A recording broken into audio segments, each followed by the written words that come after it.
Petticoat 101. So the basic theory of petticoat making is that we're using a series of ruffles to determine the silhouette of our skirt. So let's take a look at what we have here. I have a base, which is an organza slip that has a layer of horsehair at the bottom to basically hold it out in kind of a bell shape. On this side, I've got a net ruffle that's sewn about halfway down. And on this side, I have a double ruffle of a finer net that has another layer at the hem. So let's see if we can see the difference here between these looks. So here is the petticoat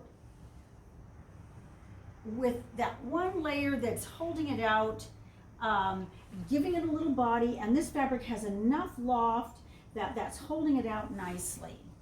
Now let's switch it over here and see if we can see the difference in the look. So this little ruffle down here is holding out the bottom a little more. You can see how it has a little wider silhouette there. And then let's see in the back if we have just the one ruffle.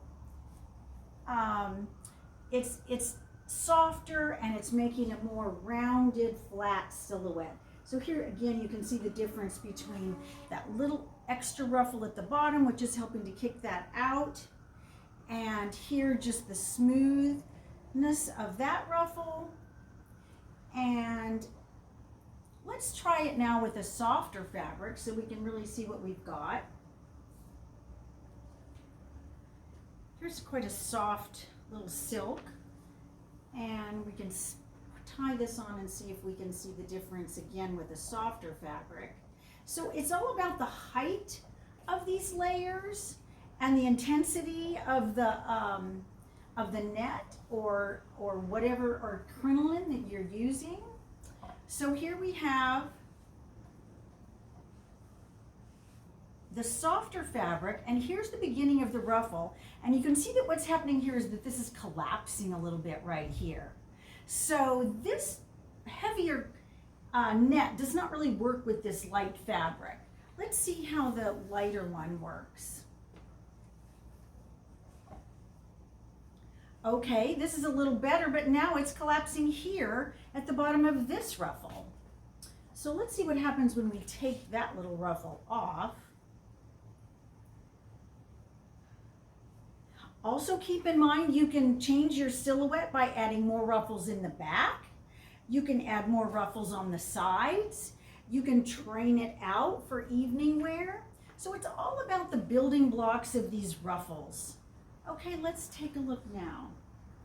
Okay, so here we see the difference between the softer tulle and that harder net.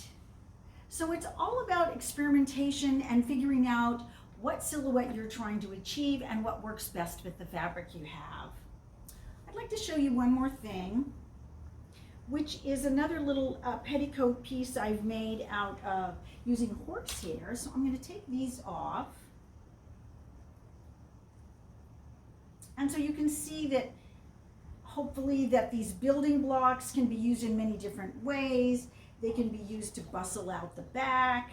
We haven't even gotten into things like bustle pads or hip pads, but I think you all know that if you do your research, there's all sorts of tools you can use to help keep the hips out, or hip pads that help keep those bustles out. So here's a little petticoat piece, and what I've done is sewn a little piece of horsehair in the hem. Here on this one, you can see the wider horsehair is helping this to just stand out nicely as a base. And then this one has been cut in a more circular flounce shape. And let's just take a look at the difference there. So here you can see how that horsehair really kicks it out.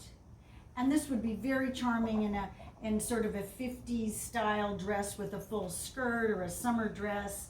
And that little horsehair, you can just, that narrow little piece in the bottom just kicks it out. Petticoats are a lot of fun to work with, and I encourage you to try, experiment. Get some different weights of horsehair and try for yourself.